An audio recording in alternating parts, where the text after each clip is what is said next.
Welcome to this video on setup. If you're new to golf or you've been playing a long time and you've had some lessons and the pro has said, hey, you need to work on some of these setup things, this could be a good review for you. The good news about setup, you don't have to have any type of great talent or ability. Basically, as long as you're physically able to do it, you can get into a good setup position to hit a golf shot. The advantages of creating a good setup: first of all, proper balance of your body at address. Second of all, getting your joints properly aligned so that you can create the best movement patterns possible for your body type, okay? So let's look at a couple simple things. This will not be, extremely detailed because most of us don't need a lot of detail. We need a big picture view. We start on the left-hand screen. You'll see at the top left it says bend, which is obviously visible here. So that's how much you bend your spine forward off the vertical at address. Now you'll see there's a range there, which is great because you don't have to be, in a little 5-degree window.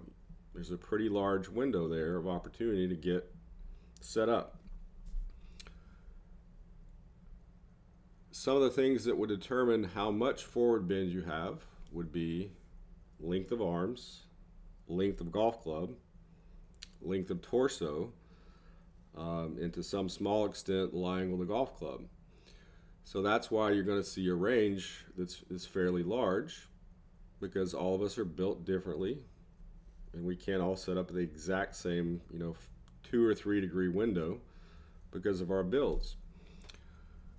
Next thing we'll see, so let's take this and just kind of move it out of the way for a second. Elbows hanging underneath the shoulder joints in this model. Knee joints basically aligned over the beginning of the shoelaces. Hip joints roughly just behind the back of the heel, okay? So this is kind of a counterbalance between the upper body bending forward and the hips pushing a little bit back behind the ankles, so that the body can be in a good balanced position at address. And if you start in good balance, you've got a better opportunity to be in balance throughout the swing. So those are some setup things you can obviously look at. Take your video camera out or your phone, take a picture or a video of your swing just from address. Now, in some players, you will see the elbow joints slightly extend beyond the shoulders. That's going to be where the clubs get longer. But that's a pretty good basic generic overview of setup from down the line. Other things you would want to feel is balance across your feet, back to front. A lot of people have said weight on the balls of your feet.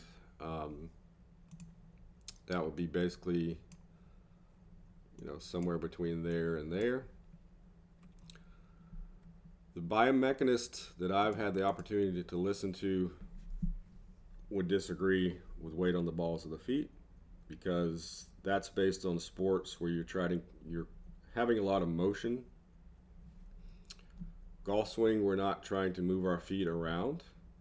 We're trying to twist and turn.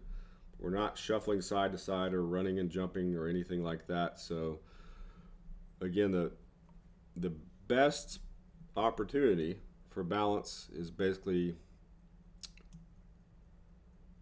underneath the arches of the foot, okay? And that's something you can easily check as you set up to a golf ball. Now we look at the right-hand screen, got a different player here. Okay, tilt is how much your spine is off the vertical axis.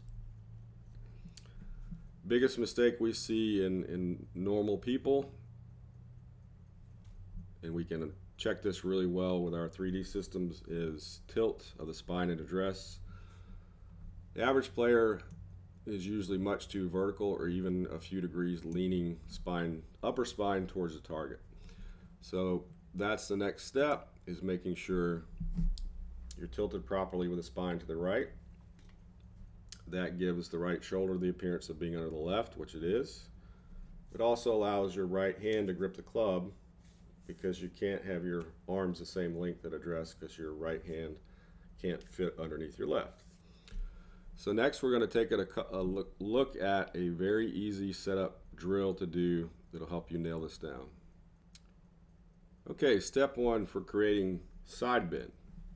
Stand as you see I'm doing here, tall, hands extended palm to palm. Now my thumbs are the same height, okay? Got to get my left thumb to fit in the underneath the thumb pad of the right hand.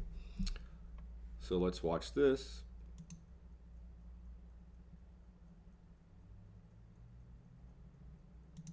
Okay, so what I did was side bend my spine enough to the right so that my right arm elongated enough so that my left thumb can fit underneath the right thumb pad. As you do that, the right hip will go a little bit below the left, and you can also slightly increase the flex in the right knee if you like, but that's a simple way to get that part established. And now for step two, to establish the correct forward bend, all you have to do is stand tall, arms hanging naturally. Find your hip joints. If you're not sure where they're at, just put your finger on your hip joint. Push your hip joints back. That's going to move your arms in front of your body. It's going to tilt your body forward because you're tilting from your hip joints. Now your arms should be very relaxed and hanging.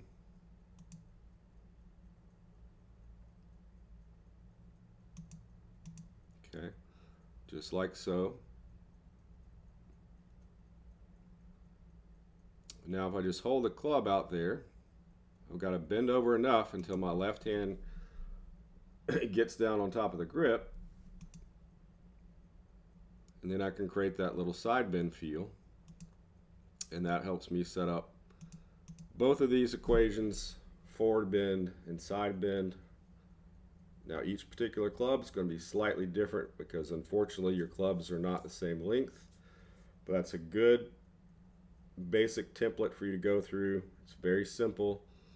That will basically help you also determine how far the ball is going to be away from you and how far your hands are going to be away from your thighs at a dress. Okay, so this is set up with a wedge. Key points to look at when you look at your own setup. Most of the back is fairly flat. Upper portion will be slightly curved because your shoulders should not be up touching your ears. You don't stand that way normally. Your shoulders should be down. When you bend over from the hips, and your shoulders should be relaxed, they won't be pulled back and up, which would create undue tension in your setup. And lastly, with my old Hogan persimmon driver, that's the setup with the driver. Arms are a little bit more extended here. And now the elbows are slightly out past what I would call the shoulder joint center there. That's going to create a little bit more room between the butt and the club and the thighs at a dress. And that's about it, okay?